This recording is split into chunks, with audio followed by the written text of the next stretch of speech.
Perkenalkan, nama saya Wahyudi Muhammad Putra Rahmaniano. Saya mahasiswa aktif YIN Manado, Fakultas Syariah, jurusan Hukum Keluarga semester 4. Saya akan memaparkan materi dari mata kuliah Sosiologi Hukum dari materi ke-9 sampai materi 12. Untuk yang pertama, materi 9 itu berjudul tentang hukum responsif.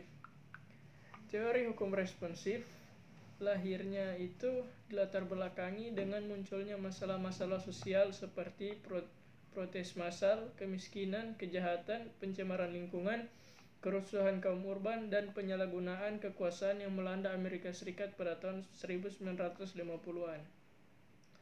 Hukum yang ada pada saat itu ternyata tidak cukup mengatasi keadaan tersebut, padahal hukum dituntut untuk memecahkan solusi atas persoalan-persoalan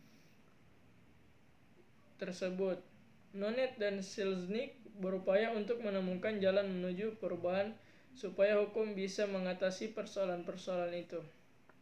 Sifat responsif dapat diartikan sebagai melayani kebutuhan dan kepentingan sosial yang dialami dan ditemukan tidak oleh pejabat melainkan oleh rakyat. Sifat responsif mengandung arti suatu komitmen kepada hukum di dalam perspektif konsumen. Konsep hukum responsif, salah satu ahli mengatakan bahwa kalau kita melihat hubungan antara subsistem politik dengan subsistem hukum, akan tampak bahwa politik memiliki konsentrasi energi yang lebih besar sehingga hukum selalu berada pada posisi yang lemah.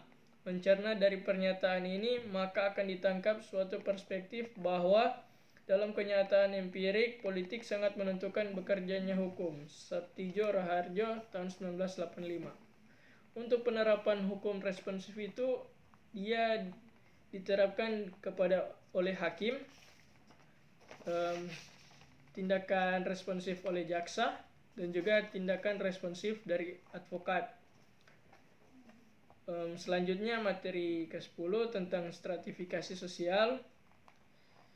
Stratifikasi sosial atau lapisan sosial ini adalah pembedaan penduduk atau masyarakat ke dalam kelas-kelas secara bertingkat atau secara hierarki.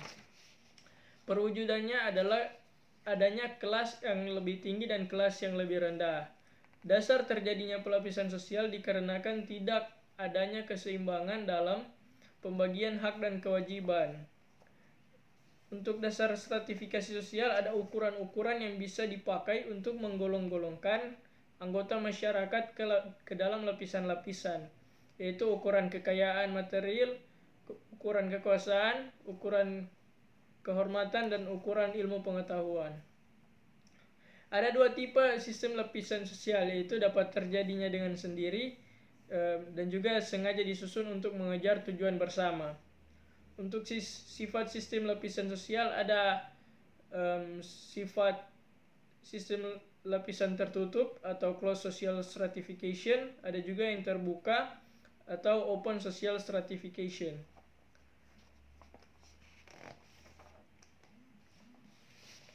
Lanjut untuk materi ke-11, yaitu hukum dan politik dalam penyelesaian konflik. Dalam penanganan konflik sosial diatur dalam Undang-Undang Republik Indonesia Nomor 7 Tahun 2012 tentang penanganan konflik. Undang-Undang Nomor 7 Tahun 2012 tentang penanganan konflik sosial ditandatangani Presiden Dr. Haji Susilo Bambang Yudhoyono pada tanggal 10 Mei 2012. Undang-undang tentang penanganan konflik sosial ini diundangkan dalam Lembaran Negara Republik Indonesia tahun 2012 nomor 116 dan penjelasan Undang-Undang Nomor 7 Tahun 2012 tentang penanganan konflik sosial dalam tambahan Lembaran Negara Republik Indonesia nomor 5315 oleh Menteri Hukum dan HAM Amir Syarifuddin pada tanggal 10 Mei di Jakarta.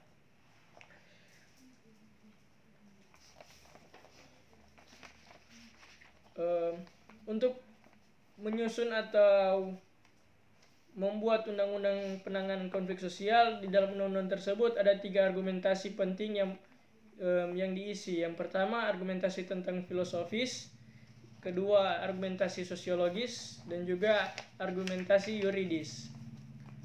Selanjutnya untuk materi yang terakhir tentang penyuluhan dan bantuan hukum serta proses dan hambatan. Untuk pengertiannya, penyuluhan adalah proses perubahan sosial, ekonomi, dan politik untuk memberdayakan dan memperkuat kemampuan semua stakeholder melalui proses belajar bersama yang partisipasi dan agar terjadi perubahan perilaku pada setiap individu dan masyarakatnya untuk mengelola kegiatan yang semakin produktif dan efisien demi terwujudnya kehidupan yang baik dan semakin sejahtera secara berkelanjutan. Menurut Wiryatmaja, dalam melaksanakan kegiatannya, penyuluhan menerapkan suatu cara atau metode tertentu yang harus dilakukan, seperti pertama, perencanaan atau planning, kedua itu pelaksanaan, dan ketiga itu penilaian atau evaluasi dari penyuluhan itu. Tentang hambatan penyuluhan itu, proses hambatan pada saat penyuluhan memasuki dunia usaha, para pengusaha tidak tanpa hambatan atau rintangan. Hambatan yang sering terjadi itu biasanya yaitu satu, kenyataannya penyuluh lebih sering lebih muda dari pengusaha. Kedua, penyuluh dan pengusaha jarang berbicara dalam bahasa yang sama secara literal maupun figuratif. Yang ketiga, penyuluh sering dicap mata-mata pesaing, petugas instansi pemerintah yang mencari-cari kesalahan. Keempat, penyuluh industri memberikan saran pada saat pengusaha belum mempunyai masalah atau sebaliknya.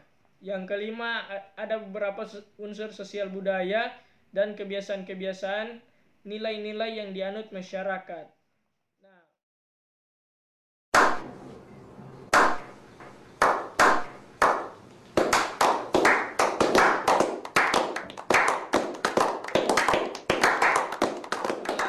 Pemaparan materi dari materi ke-9 sampai 12 dari mata kuliah Sosiologi Hukum. Lebih dan kurangnya saya mohon maaf. Wallahul muwaffiq ila aqwamit thoriq. Wassalamualaikum warahmatullahi wabarakatuh.